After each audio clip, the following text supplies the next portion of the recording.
Hello friends. So என்னுடைய காலேஜில் பார்த்திங்க அப்படின்னா 2024 ஆகஸ்ட்டில் வந்து ட்ரக் அவேர்னஸ் கேம்பெயின் அப்படின்ற ஒரு கேம்பெயின் எடுத்து ஹோல் காலேஜுக்கு நான் வந்து அதை கொண்டு போனேன் என்னுடைய ஃப்ரெண்ட்ஸோடைய ஹெல்ப் மூலயமா. ஸோ இதில் வந்து எல்லாத்த பற்றி நாங்கள் பேசினோம்.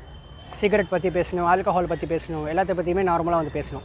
ஸோ 2025 அதாவது லாஸ்ட் இயர் ஆகஸ்ட்டில் பார்த்திங்க அப்படின்னா சப்ஸ்டன்ஸ் அப்யூஸ் அவேர்னஸ் கேம்பெயின் அப்படின்ற ஒரு அவேர்னஸ் கேம்பெயின் எடுத்து அந்த கூல் இப்போ பற்றி மட்டுமே வந்து நிறையா பேசி போட்டோம். ஸோ நீங்களுமே அந்த வீடியோஸ்லாம் நீங்கள் இன்ஸ்டாவில் பார்த்துருப்பீங்க.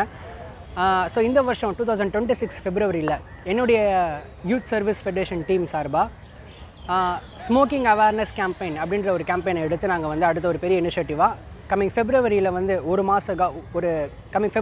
மாத காலம் கம்ப்ளீட்டாக வந்து இந்த அவேர்னஸை நாங்கள் வந்து எடுத்து பண்ண போகிறோம். ஸோ ஸ்மோக்கிங்னால் என்ன, ஃபர்ஸ்ட் ஆஃப் ஆல் வந்து சிகரெட் மட்டும் தான் ஸ்மோக்கிங்கான்னு கேட்டிங்கன்னா கண்டிப்பாக கிடையாது. பீடி, அப்புறம் இந்த ஹூக்கா, ஷீஷா, அப்புறம் அந்த இப்போ ரீசெண்டாக சொல்கிறாங்கல்ல அந்த வேப்புன்னு சொல்லுவாங்க, அந்த சிகரெட், இது எல்லாமே வந்து ஸ்மோக்கிங்கில் தான் வரும். ஸோ ஸ்மோக்கிங்கோடைய ஹிஸ்ட்ரி, இதனால் வந்து என்னென்ன டேஞ்சர், என்னென்ன காசஸ் வந்து ஹியூமனுடைய பாடிக்கு, அதாவது இந்த உச்சந்தாள்லேருந்து உள்ளங்கால் வரைக்கும் என்னென்ன பாதிப்பு கொடுக்குது. அப்புறம் நிறைய மித்ஸ்லாம் இருக்கும். இப்போ ஸ்ட்ரெஸ்ஸாக இருக்கிறவங்க வந்து ஸ்மோக்கிங் பண்ணுறேன் அப்படின்னு சொல்லுவாங்க. நான் என்னுடைய டிப்ரெஷன் போகிறதுக்காக ஸ்மோக்கிங் பண்ணுறேன்னு சொல்லுவாங்க. இதெல்லாம் உண்மையா அப்படின்றத சயின்டிஃபிக் ரிலேட்டடாக, சயின்ஸ் ரிலேட்டடாக அஃபிஷியல் டேட்டாவோடு உங்களுக்கு நான் வந்து ப்ரெசென்ட் பண்ணி ஒரு 1 மந்த் கேம்பெயினில் நான் வந்து உங்கள் எல்லோரும் முன்னாடியும் ப்ரெசென்ட் பண்ணுறேன். ஸோ இதை பற்றி நம்ம டீட்டெயிலாக நம்ம கம்மிங் வீடியோஸில் நம்ம பேசுவோம்.